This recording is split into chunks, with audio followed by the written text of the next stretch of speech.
are black and white, and I'll share how we're incorporating those. And I've also included all of the links for all of the products that I mentioned in today's video down in the description box. So if you've never made chia pudding before, essentially it just is chia seeds and some sort of liquid, stirring them together, and then it turns into a gel, and then you can add any flavors that you want. So that is what we're going to be doing here. We're doing 3 tablespoons of chia per serving and 3/4 cups of liquid per serving, and then swapping things in and out for different flavor profiles. So let's go ahead and dive into our recipes. The first one is going to be banana bread. We're going to start with half of the banana that we are going to mash in our bowl. To that you'll add your chia seeds and some cinnamon. And for this you can get the black chia seeds and the cinnamon on iHerb. And then top that with almond milk or whatever unsweetened milk you'd like. Give it a stir until everything is combined and let it sit for 10 to 15 minutes until it thickens up. Once it's thickened up, you can give it a stir, and if it's too thick, you can add a splash more of liquid if you need it, and then we will assemble our chia pudding. So we're going to start by adding some chia pudding in the bottom. Then I like to do a layer of banana, then I do the rest of the pudding, do another layer of banana, top it with some crushed up walnuts. And these walnuts are actually raw walnuts that I get on iHerb. They're a great price, and they are the perfect addition to this one. And that's the banana bread. And what's great about this one is it doesn't use any extra sweetener. Our second flavor is going to be lemon raspberry. We are actually going to be using white chia seeds in this recipe just because I think it looks really pretty. So we'll add our white chia seeds into the bowl, followed by some maple syrup and some lemon zest. And of course your milk. And for our ingredients in this one, you can get the white chia seeds and the maple syrup on iHerb.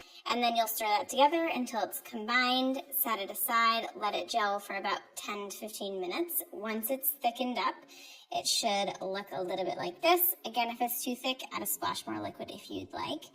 And then to start this, we are going to actually mash up some fresh raspberries into the bottom of our serving container, whatever you're using.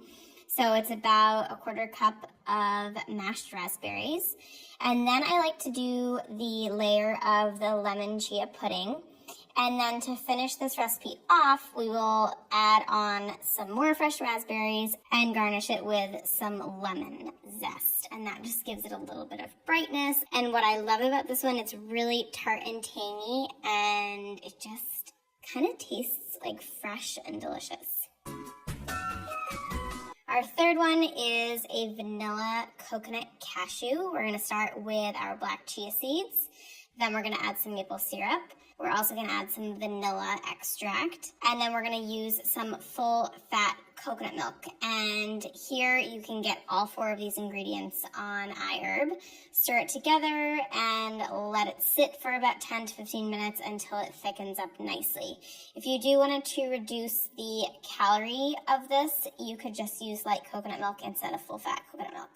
Once it's thickened, give it a quick stir, and then you will place it into your jar. And to top, I like to do some raw cashew butter. Again, I get this on iHerb. It's the Artisana brand. I'll link it below. And finish it off with some coconut flakes.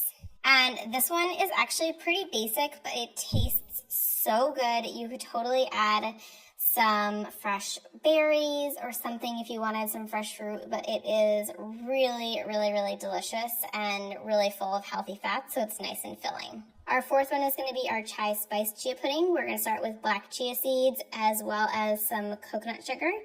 And then the spices that we're using are cinnamon, ginger, cloves, cardamom, and nutmeg.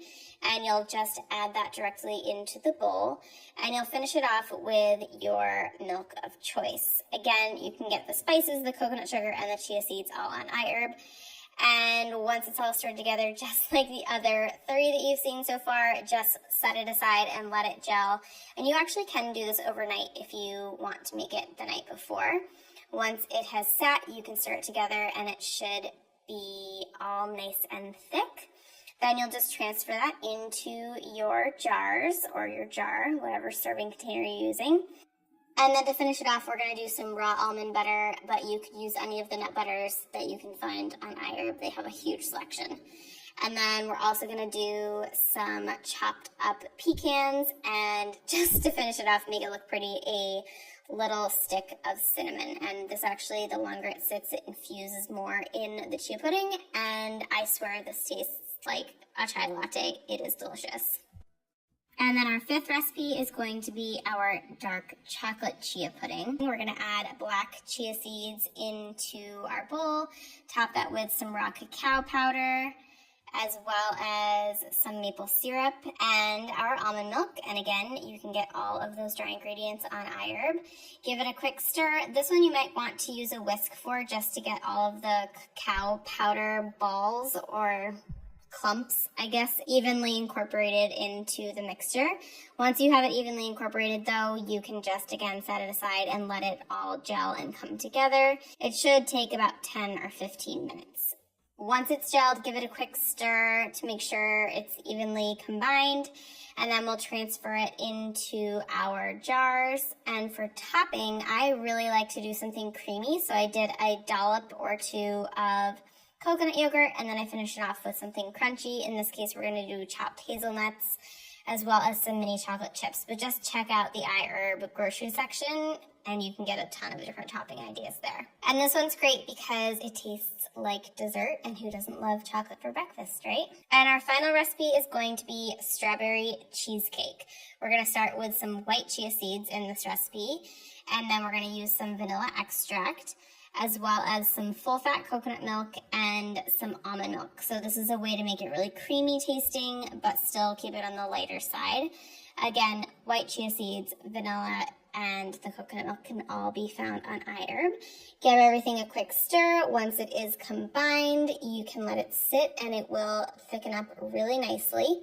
And then for our serving purposes, we're going to do a layer of the chia pudding, and then we're actually going to use this strawberry jam, which is made from 100% fruit. You can get it on iHerb. It is so delicious. I love this entire line of jam. So the strawberry one is awesome, but also like all the flavors are delicious. So check out their selection that they have. You'll do a layer of that. Then you'll do another layer of the chia pudding, and then to finish it off, you are going to use some fresh chopped strawberries and some chopped up almonds or some sort of nut. And this one, honestly, it tastes like a bite of strawberry cheesecake. It is so, so good. You guys are going to love it. It's probably my favorite.